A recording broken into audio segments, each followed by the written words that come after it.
Donc nous allons procéder à une démonstration d'utilisation de Datapult pour classifier un set de 10 000 fiches. Donc nous avons pris dans cet exemple 10 000 fiches en provenance de Wikipédia, en prenant les résumés des fiches de personnalité. Nous allons les classer selon des critères qui peuvent être très variés. On va en choisir deux pour montrer qu'on peut classer selon des critères différents dans un même mouvement. Donc le système propose des fiches pour au début au hasard.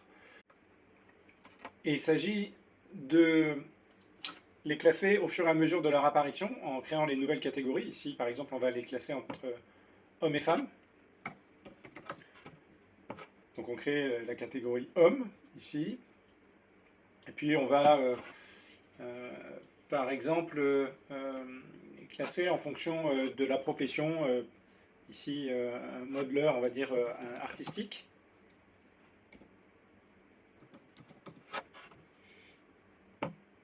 Voilà. Et donc là, c'est un homme artiste. Ensuite, le prochain exemple qui nous est montré, c'est une athlète. Donc c'est une femme sportive. Donc on va créer deux nouvelles catégories. Femme. Et puis on va créer la catégorie sportif. Sportive. Voilà. Et donc là, on va mettre donc cet exemple dans la bonne catégorie. Là, c'est un prêtre éducateur, donc on va créer pour aller plus vite une seule autre catégorie qui est autre activité, disons. Et donc là, on s'arrêtera là. Donc là, c'est autre activité pour un homme. Voilà. Donc il nous montre encore d'autres exemples au hasard. Donc là, c'est autre activité. Et c'est un homme. Un sportif homme. Voilà, à partir de là, le modèle se met à jour, donc le modèle prédictif se met à jour, et les fiches qui vont nous être montrées ne sont plus montrées au hasard, mais destinées à mieux définir les catégories que nous avons définies ici. Quand les catégories ne sont pas encore bien définies, eh bien, les exemples seront relativement simples, et plus mieux elles seront définies, plus les exemples s'éloigneront de ces catégories pour essayer de mieux définir ces catégories. Donc là, par exemple, on nous donne ces autres activités, un homme.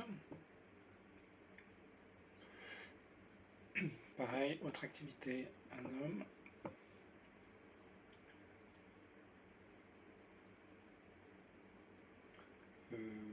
Autre activité, un homme.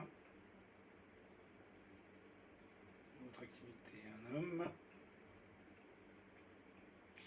Un sportif homme.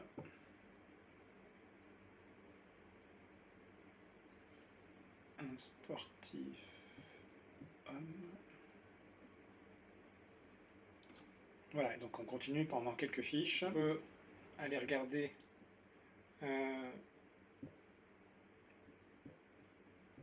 combien de